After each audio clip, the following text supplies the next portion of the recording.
halaman 108.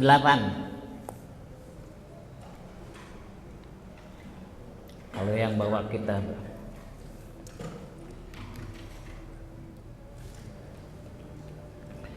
Hadirin, alhamdulillah setelah kita libur 2 giliran karena kita berpuasa dan berhari raya, hari ini kembali kita bisa berkumpul bersama-sama pada pengajian rutin kita setiap hari Sabtu. Kita akan membaca kitab Tanbihul Ghafilin dalam bab sabar ketika kita mendapatkan musibah.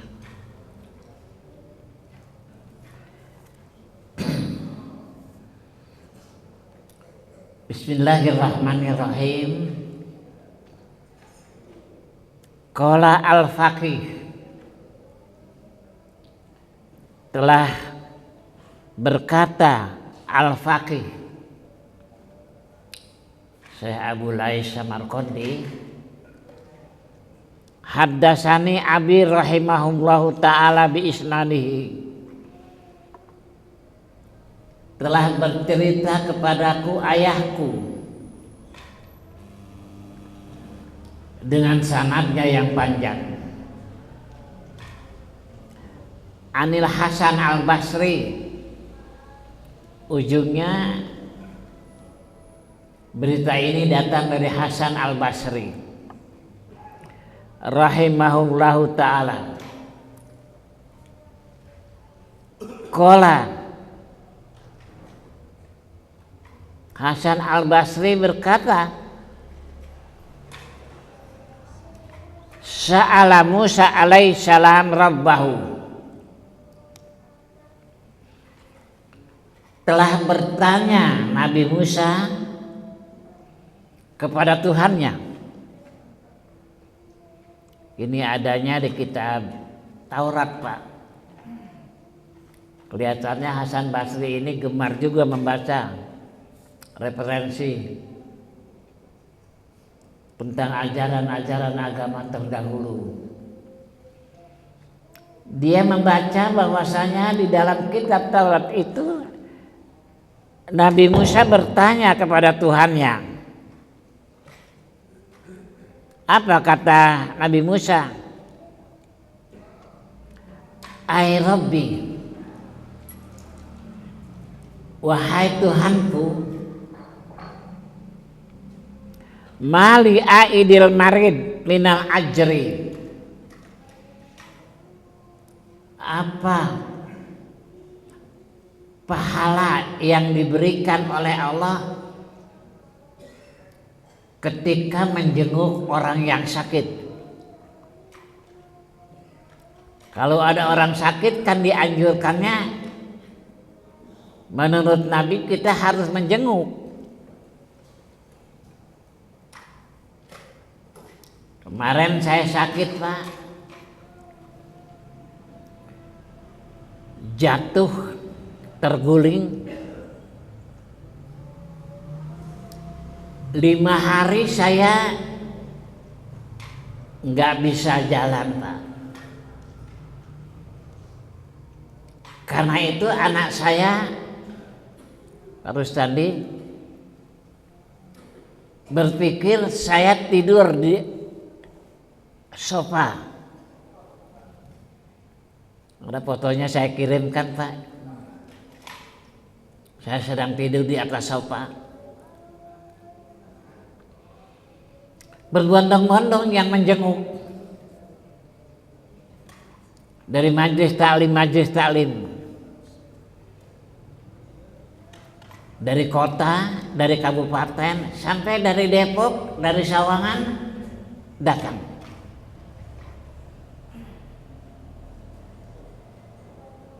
Pak Arjuna dapat beritanya dari Lutfi ya.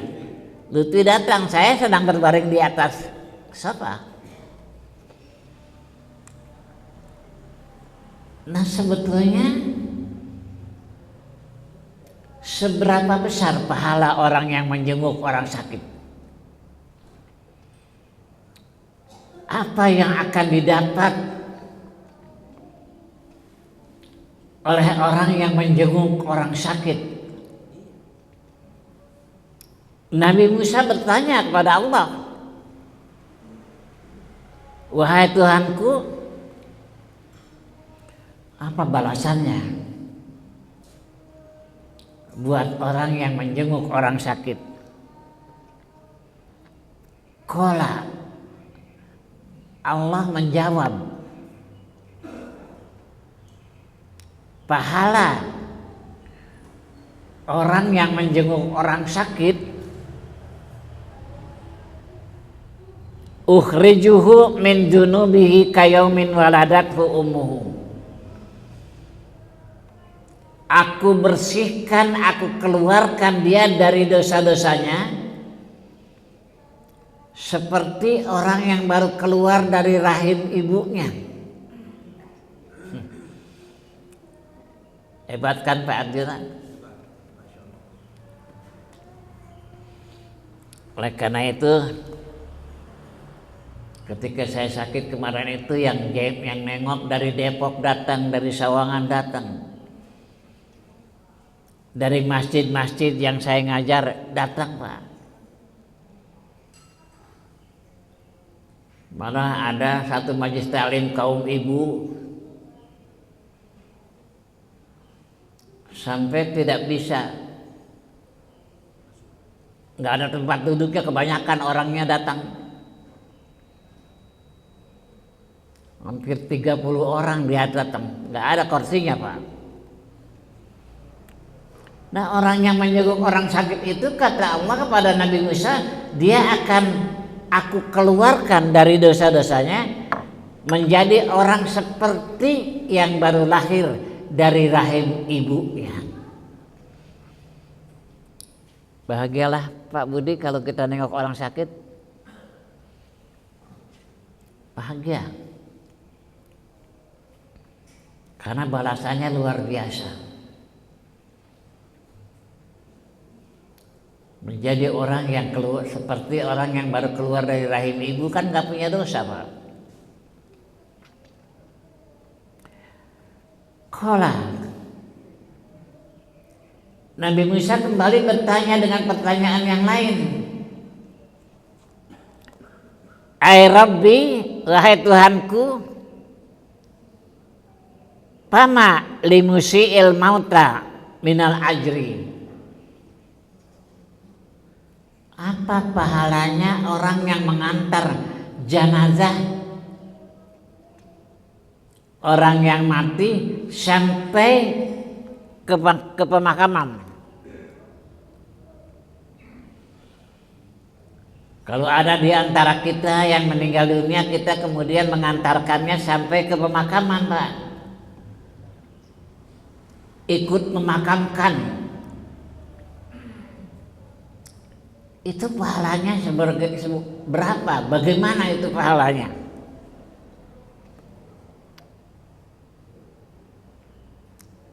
Qala, Allah menjawab, ab'asu inda mautihi malaikatun. Aku akan mengutus malaikat ketika dia mati nanti.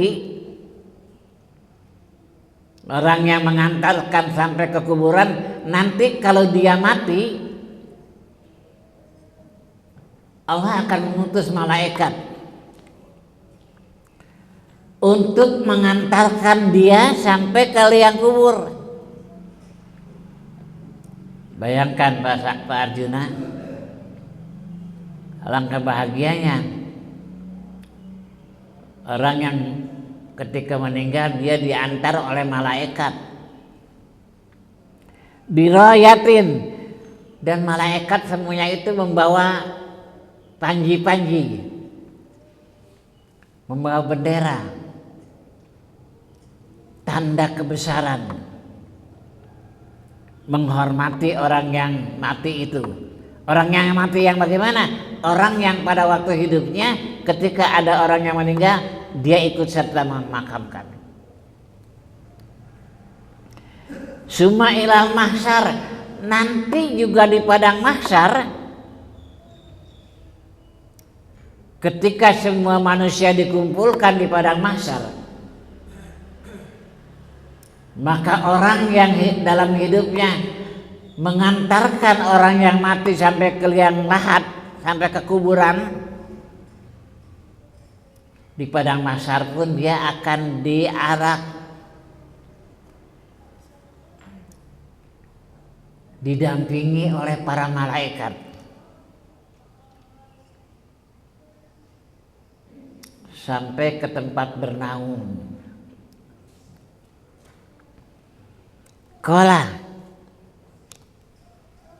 wahai Tuhanku, ini Nabi Musa nanya lagi, ai Rabbi ma limu jil mubtala minal ajri,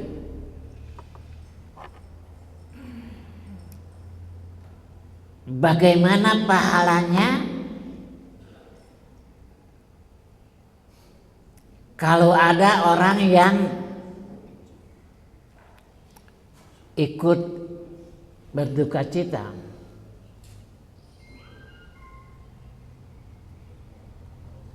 bertakziah pada orang yang terkena musibah.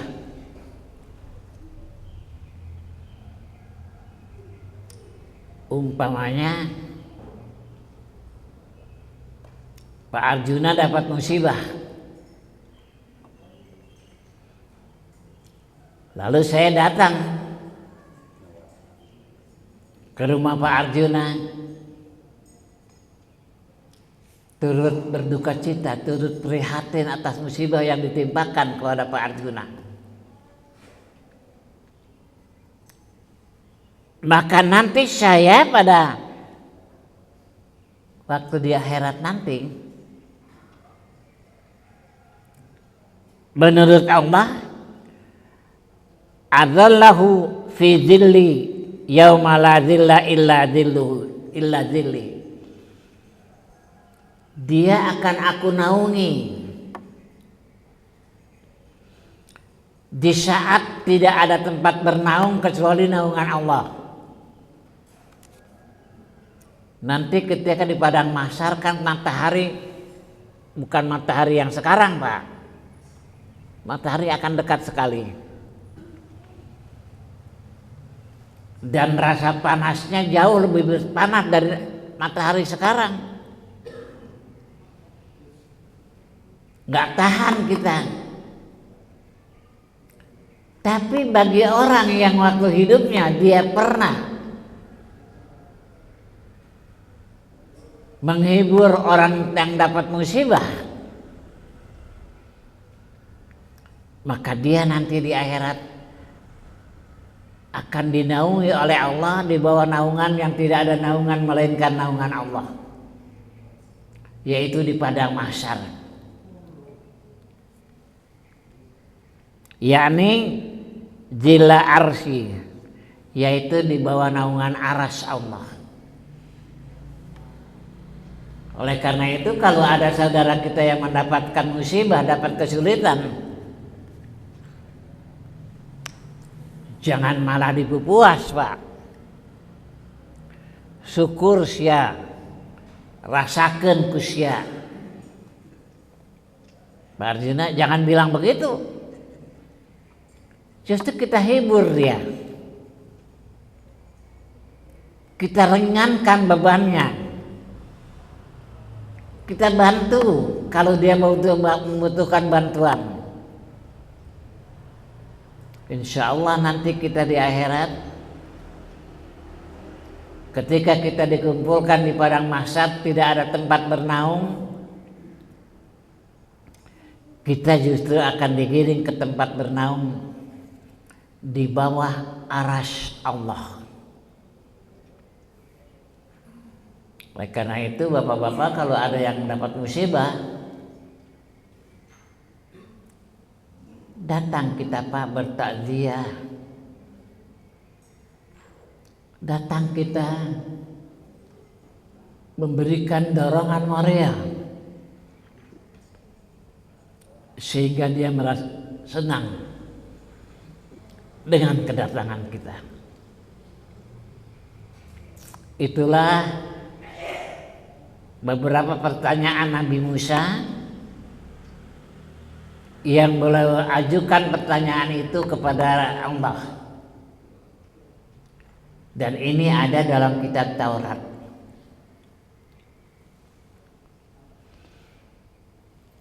Waruya Aban bin Soleh, dan diriwayatkan dari Aban bin Soleh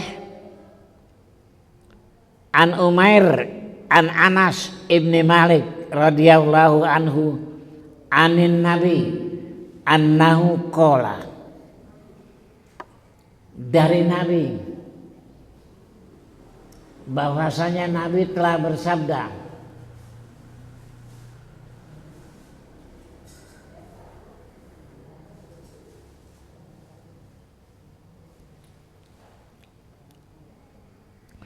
ma tajra'u abdun qattun jar'ataini,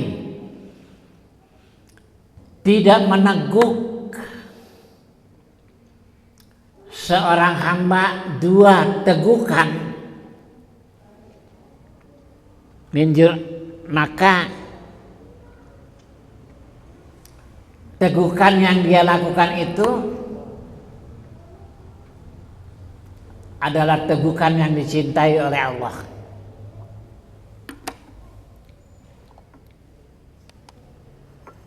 Ini air kan Pak, saya tegukan, saya minum.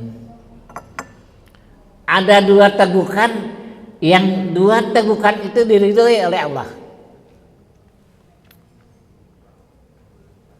Yang pertama,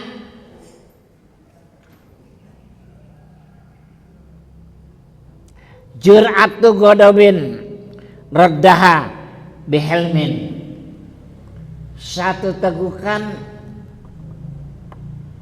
dari seseorang yang mendapatkan musibah marah, dari seseorang yang lagi marah, dia meneguk air supaya tenang. Kan dalam hadis lain Nabi berkata, Pak, kalau kamu sedang marah, redakan marah kamu dengan minum. Kalau minum masih marah, duduklah kamu. Kalau duduk masih marah, tidurlah kamu. Kalau tidur masih marah, gelok sugarma. Nah, meneguk air ketika kita marah itu akan menenangkan hati. Tegukan yang semacam itu sangat dicintai oleh Allah, sangat disenangi oleh Allah, karena berarti dia telah meredakan marahnya. Yang kedua, warjur'atun musibatun bisabrin rajuli alaiha, yaitu orang yang mendapatkan musibah, dia sabar, dia minum Pak.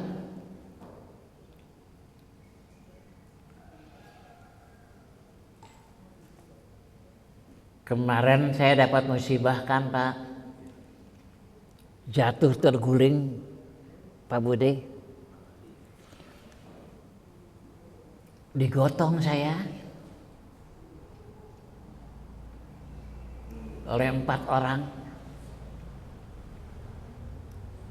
dibaringkan saya di kursi, diambilkan bantal buat tidur, diambilkan bantal buat ganjal di kaki. Maka yang saya lakukan pertama, saya bilang minum. Saya minta minum. Saya teguk ke hampir setengah gelas. Nah, minuman saya ketika saya mendapat musibah itu adalah minuman yang dicintai oleh Allah. Karena dengan minum itu saya berupaya untuk meredakan musibah itu. Sekalipun ternyata nggak cepat sembuh. Ini sampai sekarang nih Pak Budi, ini bagian belakang saya ini masih sakit.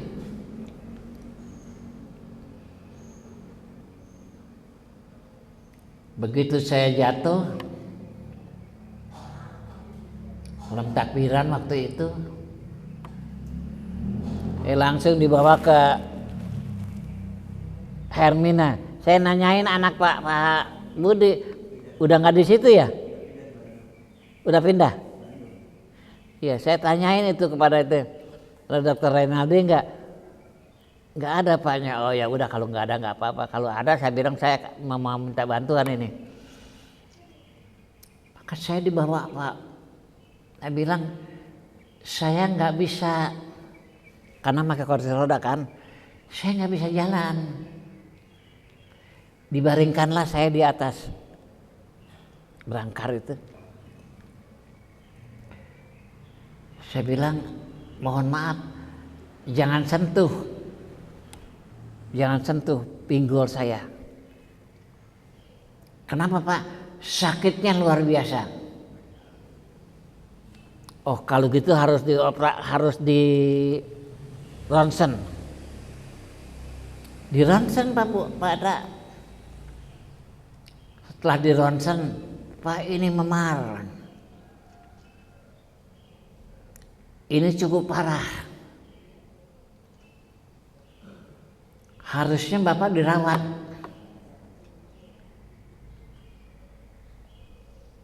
Harusnya di blower ini.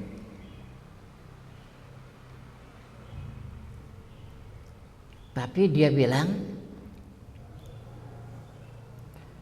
mulai malam ini nggak ada dokter yang jaga. Malam takbiran. Bapak kalau dirawat pun nggak ada yang ngurus. Nah lalu kalau begitu buat apa saya dirawat? Iya Pak, nanti kesini lagi 3 hari yang akan datang. Ngeunah wae. Maka saya pulang Pak jam 11 malam. Pulang saya. Lalu anak saya punya kenalan dokter, temannya dokter saraf. Ditelepon temannya, datang Pak, dibelawar saya ini. Nggak bisa dibelawar sambil miring Pak, karena nggak bisa miring saya. Maka dibelawar sambil diri pegangan ke tembok, dipanasi lah saya. 3 kali dokter datang. Tadinya mau datang lagi keempat, saya bilang nggak usah dok, cukup udah 3 kali aja. 3 kali saya didatangi dokter Pak.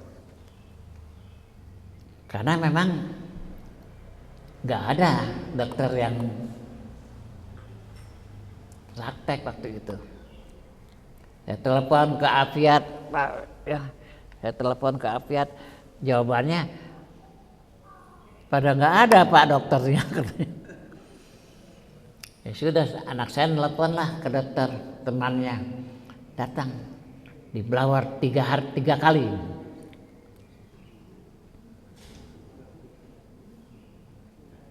Sekali lagi, kalau saya minum itu minuman tegukan yang sangat disenangi oleh Allah. Walaqad ratun qad ratani ahabbu ilallah tidak ada tetesan yang melebihi 2 tetesan yang dicintai oleh Allah.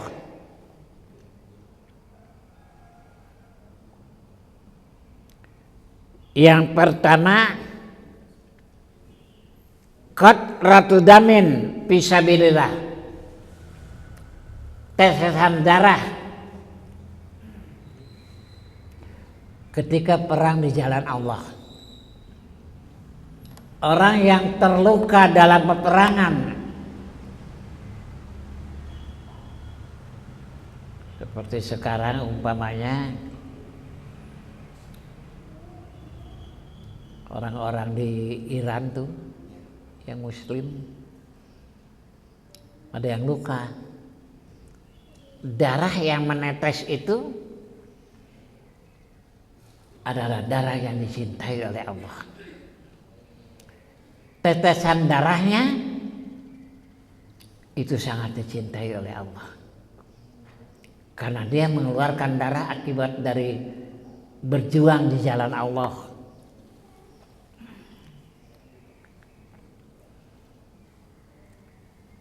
Tetesan yang kedua, qatratul dam'in, tetesan air mata, tangisan, fi sawadil lail, di tengah malam gelap gulita. Sawad artinya hitam, al-lail malam, ini malam yang gelap. Wa huwa sajidun, dan dia sujud di kegelapan malam itu sampai meneteskan air mata.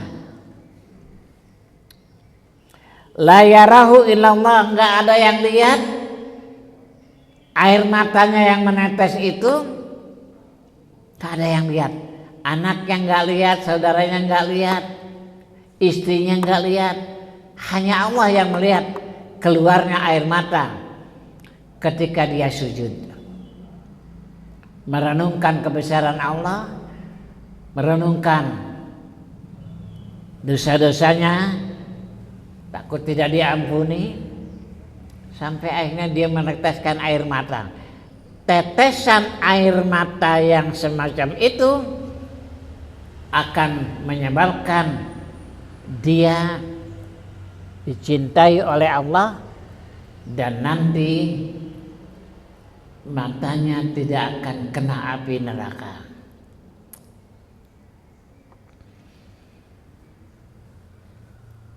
Tapi kita mah banyaknya nangis bukan karena sujud, Pak.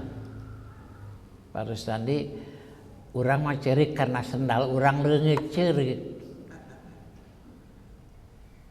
Ya kan? Orang mah cerik karena ditinggal mati. Kalau ada orang yang nangis itu karena dia merenungkan kebesaran Allah, dia menangis karena takut, min khasyatillah, karena takut pada Allah. Tetesan air mata yang keluar dari matanya itu akan menyebabkan nanti matanya tidak akan disentuh oleh api neraka. Ada nggak di antara Bapak yang pernah malam-malam sholat malam lalu menangis?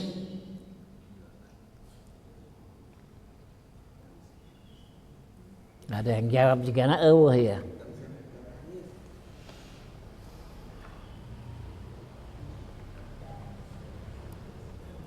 Pak Rustandi, saya lupa tahun berapa tuh saya pergi haji bersama dengan Pak Denny Muhri, kenal kan? Ketika itu imam membaca ayat Al-Quran. Ayat Al-Qur'annya yang menerangkan tentang azab Allah yang akan ditimpakan pada orang-orang yang kafir. Sang imam sambil membaca ayat Al-Quran itu nangis Pak, ingsrek-ingsrekan. Air matanya menetes. Sampai saya juga ikut nangis. Karena merenungkan ayat itu. Mudah-mudahan tangisan saya karena menangis takut pada siksa Allah akan menyebabkan nanti di akhirat mata saya nggak akan disentuh oleh api neraka, karena mata yang pernah mengeluarkan air mata karena takut pada Allah.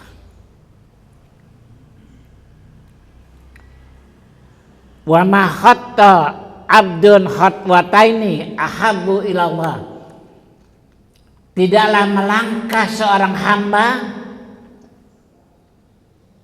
dua langkah yang lebih dicintai oleh Allah. Artinya ada dua langkah kaki kita yang kalau kita lakukan langkah itu, maka langkah itu adalah langkah yang sangat dicintai oleh Allah.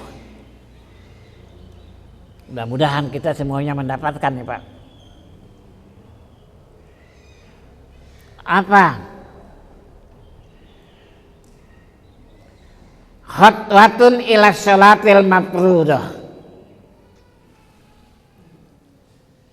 Langkah untuk menuju tempat sholat wajib.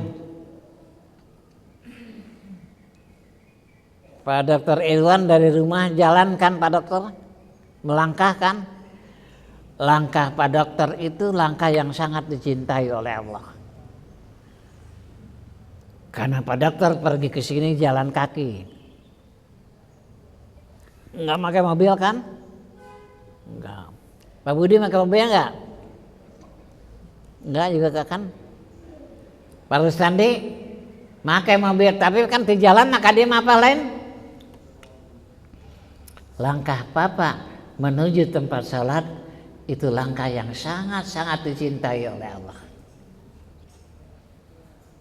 Karena itu jangan malas pergi ke masjid untuk jalan kaki.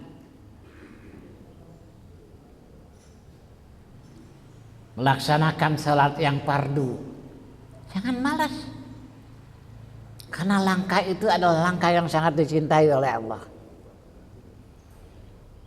Yang kedua, langkah yang sangat dicintai adalah wasilaturrahimin. Langkah untuk silaturahmi. Hadirin, satu hari orang Arab Badui, Arab dari kampung,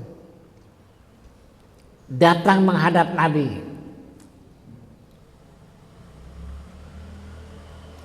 Dan dia langsung duduk di depan Nabi. Bertanya dia kepada Nabi, "Ya Rasulullah, beritahu aku amal yang bisa mendekatkan aku kepada surga dan menjauhkan aku dari neraka. Amal apa yang harus aku lakukan supaya aku dekat ke surga, jauh dari neraka?" Apa jawab Nabi? Parus tadi ke tanggal 8 miring tengah ngaji. Hadisnya, ku abdi ke di pasien fotokopi nak. 8 halaman tentang silaturahmi. Halal bihalal. Iya kan? Kan halal bihalal mah nggak ada dari Arabnya, nggak ada dari nabinya, yang ada silaturahmi. Nggak ada Pak, halal bihalal. Cari dalam kamus, nggak ada. Yang ada silaturahmi.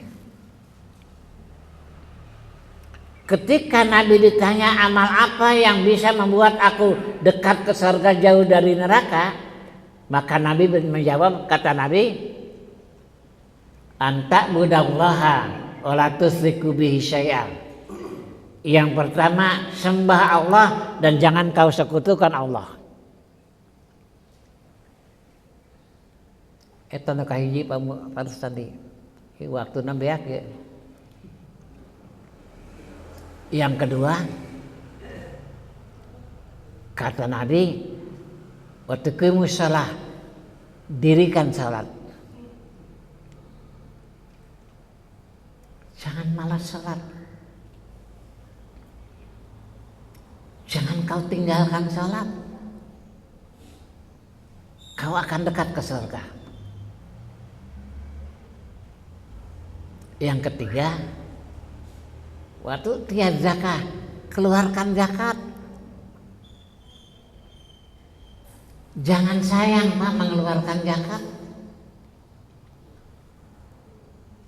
Kita mengeluarkan zakat itu tidak hilang di tempat sampah Pak. Tapi zakat yang kita keluarkan itu akan menyebabkan kita dekat ke surga dan jauh dari neraka. Yang keempat, ini yang penting Pak Rustandi. Karena ke tanggal 8 orang bahasnya 8 halaman Pak Rustandi. Yang keempat, yang akan menyebabkan kita dekat ke surga dan jauh dari neraka adalah silaturahmi. Karena itu di sini dikatakan langkah yang baik yang dicintai oleh Allah adalah langkah menuju silaturahmi. Langkah untuk menciptakan rasa kasih sayang sesama manusia. Silaturahim. Sayang waktunya habis. Nanti aja kita lanjutkan. Mudah-mudahan saya masih panjang umur sampai ke minggu yang akan datang. Untuk hari ini sampai di sini saja dan kita tutup dengan doa. Kita awali doa kita dengan membaca Fatihah. Al-Fatihah.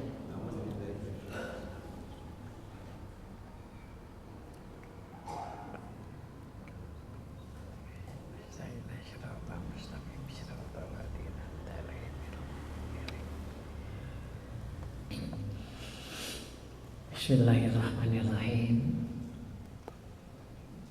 Allahumma shalli ala sayyidina Muhammadin fil awwalina wal akhirin. Wa sallim radhiyallahu ta'ala an kulli sahabati Rasulillahi ajmain. Amin ya rabbal alamin. Alhamdulillahi rabbil alamin.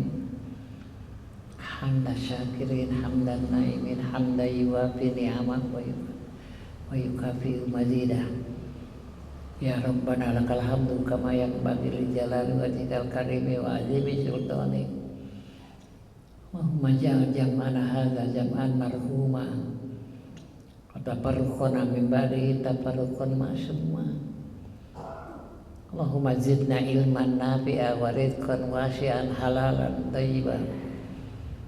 Allahumma ja'alna min ibadika syakirin wa ja'alna min ibadika sabirin. Waj'alna min ibadika radina bi qadaika wa qadarika. Waj'alna min ibadika mukhlisina fil ibadah.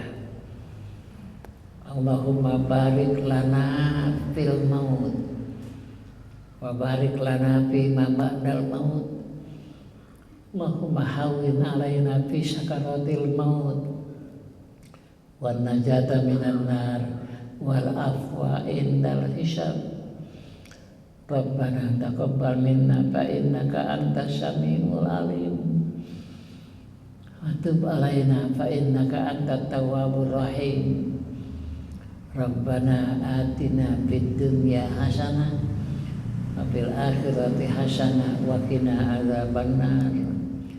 Subhana rabbika rabbil izzati amma yasifun wa salamun alal mursalin walhamdulillahi rabbil alamin. Assalamualaikum warahmatullahi wabarakatuh.